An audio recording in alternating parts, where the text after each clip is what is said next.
हाँ बड़बड़ नहीं करनी करें, चलो ओके, प्रॉपर सबका ध्यान सामने है। तो जैसे अभी अपन ने पढ़ लिया बेटा ग्रेविटेशनल फोर्स, जिसका फॉर्मूला देखा अपन ने, तो एक बार फॉर्मूला बताएंगे बेटा। फॉर्मूला क्या है बोलो, F बराबर G m1 m2 divided by, formula देखा, वेक्टर फॉर्म भी देखा, उसकी प्रॉपर्टी भी देखी, अट्रैक्टिव होता है, सेंट्रल होता है, डिपेंड नहीं करता, मीडियम के ऊपर एक्शन रिएक्शन पेयर है, जैसे ब्ला ब्ला करके बहुत सारे अपने पॉइंट देख लिए। आप एक बार एनसीईआरटी से एक बार रीड भी फिर से कर लेना। अब आते हैं सवाल के ऊपर। देखो बड़ा इसके सवाल 2-3 लेक्चर चलेंगे, हाँ, क्योंकि इसमें वैरायटी ऑफ क्वेश्चंस, अलग अलग टाइप के क्वेश्चंस है। पहला सवाल आपके कंप्यूटर स्क्रीन पर क्या है सवाल? सवाल बोल रहा है two heavy particle of masses 40 kg 60 kg attract each other with force 4 into 10 की power -5 Newton. If G is 6 into 10 की पावर -11 न्यूटन मीटर स्क्वायर पर kg square, calculate distance between them.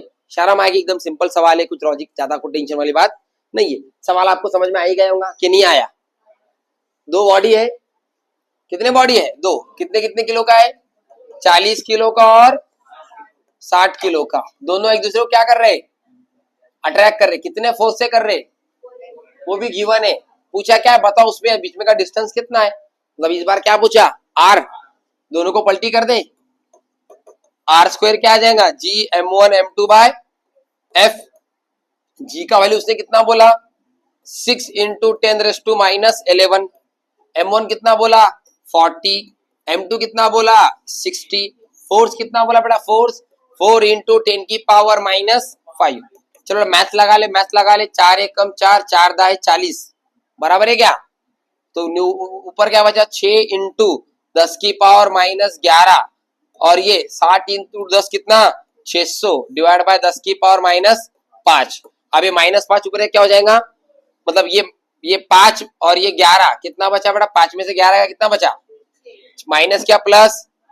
Minus, बड़े नंबर का sign लगेगा ना, -6। तो ये 6 into 7 36 आणि हे 2 शून्य म्हणजे 10 की पावर 2 और ये कितना है? पावर -6 प्लस माइनस, अरे प्लस माइनस 6 में से 2 गया 4, तो 36 इंटू 10 की पावर -4। ये आपका क्या है बोलो बच्चों? आर स्क्वायर आया। 36 इंटू 10⁻⁻4, इसको रूट में ले लो बेटा, रूट में, अंडर रूट ऑफ 36 इंटू 10⁻⁻4 मतलब कितना आया? 6 इंटू 10⁻2 मीटर, मतलब 6 सेंटी। क्लियर है? देख ले, पूछ ले, कुछ होगा तो। बेसिक कैलकुलेशन, बेसिक मैथ है, ज्यादा रॉकेट साइंस, इतना तो आपको आना ही चाहिए। हाँ बेटा, अब अरे अरे अरे 1 सेंटीमीटर होता है 10 की पावर -2 मीटर। मग याच्या जागेवर हे लिहिलं। ओके, माइक का ये चालू है ना? चालू है। बढ़ू बेटा, आगे बढ़ू। ए भाई कुछ होगा तो पूछ ले जल्दी से, पूछने से कुछ है ही नहीं, बेसिक फॉर्मूला बेस सा। हाँ अरे वाह, भारी प्रश्न है। क्या बोल रहा है? If the distance between two spherical bodies increase to 4 times. दो स्पेरिकल बॉडी, स्पेरिकल समझता ना आपको? ई है भैया पहला स्पीयर, इसको किया कॉपी, इसको किया इधर paste. If the distance between two spherical bodies increase to 4 times, then how many times the mass of body is to be changed to maintain the same force? ये डिस्टेंस है बेटा। मान ले पहला डिस्टेंस कितना था? आर था। कितना था बोलो बच्चों? अब उनका बोलना क्या है, हमने क्या किया, ये पूरे सेटअप को सिर्फ एक बदलाव लाया उस सेटअप में। क्या बदलाव लाया? जो डिस्टेंस पहले आर था वो कितना कर दिया मालूम है क्या? वो कर दिया भैया अभी 4R। कितना कर दिया? 4R। समझ रहा है क्या आपको? तो 4R कर दिया तो फोर्स बढ़ेगा कम होगा? डिस्टेंस बढ़ाया, फोर्स क्या होगा? फोर्स कम हो गया, लफड़ा हो गया ना। फिर उनका बोलना क्या है कि अगर मान लो हमको उतना ही फोर्स रखना है, फोर्स को कम होने देना, तो बताओ मास को कितना बढ़ाए कि फोर्स कमिश ना हो। जैसे अपन बोलते ना, अगर इधर लॉस हो रहा तो उधर प्रॉफिट कर दो, तो क्या हो जाएगा उससे? बैलेंस इक्वल पे आ जाएगा। तो वही कहानी है। तो पहले काम करो, इस पे का फोर्स निकाल लो, फिर इस पे का निकाल लो, कंपेयर करके अपन निकालेंगे, कहीं ना कुछ लॉजिक लगाएंगे। तो चलो, इधर का क्या है बेटा, दो स्पेरिकल बॉडी है, तो इसका मास m ले लो, इसका मास m ले लो। ओके, इसका मास m डैश, इसका मास m डैश। कुछ गलत बोल रहा हूँ क्या मैं? m डैश नया मास, पहला मास m। अब इसके पीछे फोर्स कितना रहेगा, तो आप बोलेंगे सर F बराबर G m into m, m square divided bye 2m, क्या m स्क्वायर, डिस्टेंस कितना है r स्क्वायर। कोई दिक्कत किसी को? नया फोर्स को मैं क्या बोलता हूं, F डैश। F डैश का फॉर्मूला क्या आएगा, G m dash into m dash square divided by distance कितना है 4r का स्क्वायर। बोलो यस सर, नो सर। तो आंसर क्या आ जाएगा, बोलो F डैश बराबर G m dash square divided bye 4 का स्क्वायर 16 और r का स्क्वायर r स्क्वायर। कोई दिक्कत किसी को? अब ये F डैश और F कैसे रखना है, सेम रखना है। कैसा रखना है, देखो सेम ग्रेविटेशनल फोर्स, इसका मतलब उसका बोलना है F बराबर F डैश, या ऐसा लिखो F डैश बराबर F। तो F डैश का वैल्यू कितना आया, ये इधर आपके बाजू में, बोलो G m dash square upon कितना 16r square is equal to F कितना है gm square divided by r square, g cancel, mm होगा क्या, क्यों नहीं होगा, m डैश है ना, तो 16 इधर आ गया। सो m डैश स्क्वायर बराबर 16 m square, taking root both side, तो square root get, square root get, 16 का रूट कितना आ जाएगा, तो मैं ऐसा लिख दूं क्या, m डैश बराबर 4m। आपको मास कितने गुना बढ़ाने पड़ेंगे, 4 गुना। डिस्टेंस अगर आपने 4, एक बॉडी का मास, कितने बॉडी का, एक, इसका 4m उसका 4m, इसका 4m और उसका 4m, तो आपका आंसर सेम आएगा। बोलिए यस सर, नो सर। देख लो एक बार,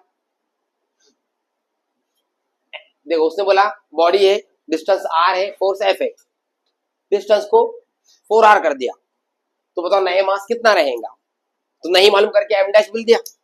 क्या बोल दिया, m डैश निकालने के लिए अपने g m dash into m dash square, answer निकाला, दोनों को इक्वल किया। क्यों इक्वल किया, लास्ट लाइन पढ़, कैसा बोला, सेम मतलब इक्वल, इक्वल में काटा कुटी करी, आ गया आंसर। है बेटा क्लियर, कोई डाउट है, बढ़ो आगे, चलो।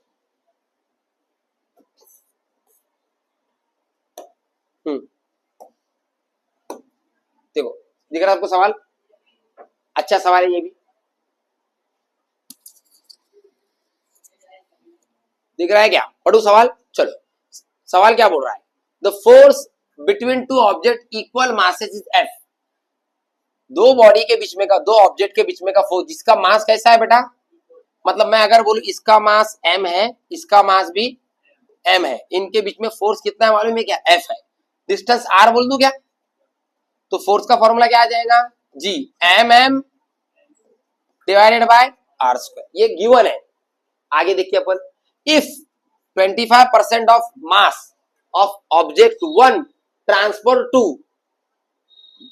अदर, अरे साला ध्यान से सुन, ये बॉडी का 25% मास निकाला और किसको दिया, तो बताओ नया फोर्स कितना रहेगा।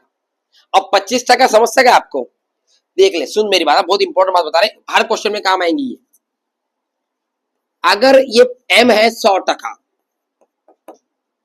तो 50% कितना रहेगा रे,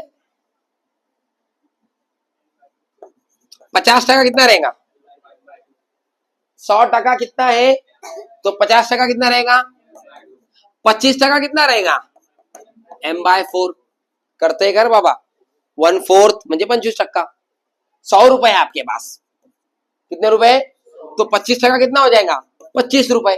मतलब आपने 100 को कितने से डिवाइड किया, अलग, याद, कोई दिक्कत किसी को, चलो बहुत भारी। अब उसका बोलना क्या है कि आपने 25% मास मतलब m/4, सॉरी हाँ, मतलब m/4 मास पहले बॉडी से निकाला और दूसरे बॉडी में ऐड किया। तो क्या मैं ऐसा लिखूं, पहले बॉडी में से m/4 निकाला, दूसरे बॉडी में m/4 डाला, बरोबर है क्या? देखो निकाला तो क्या किया, डाला तो क्या किया, डिस्टेंस में कोई बदलाव। अब ये सॉल्व कर लो एक बार, क्रॉस मल्टीप्लाई आता क्या, 4 into M, 4m minus M, 3m/4 आएगा क्या? क्रॉस मल्टीप्लाई नहीं है, इकडे या m into 4, 4m plus m, 5m/4, नए m1 m2 मिल गए क्या? डिस्टेंस पता है क्या? लगा तो न्यूटन बाबा का नाम लेके फॉर्मूला, क्या फॉर्मूला है बोलो? हाँ जी जसच्या सांग m1 ची किंमत 3m/m2 का बोल दे 5m/4 डिवाइड बाय डिस्टेंस कितना है आएगा, सॉल्व करते आएगा क्या? बोलो बोलो फिर, बोलो बोलो बोलो। F बराबर देखो पहले क्या करता मैं, ये G m इंटू एम कितना हो जाएगा, अब नंबर को मल्टीप्लाई करो, 5 त्रिक 4 चौक 16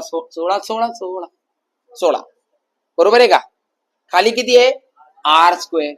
इसको देख के किसकी याद आई कह रहे, ये अपन f डैश नहीं काट रहे हैं, नया फोर्स है ना f डैश, इसको देख के किसकी याद आई, gm²/r²।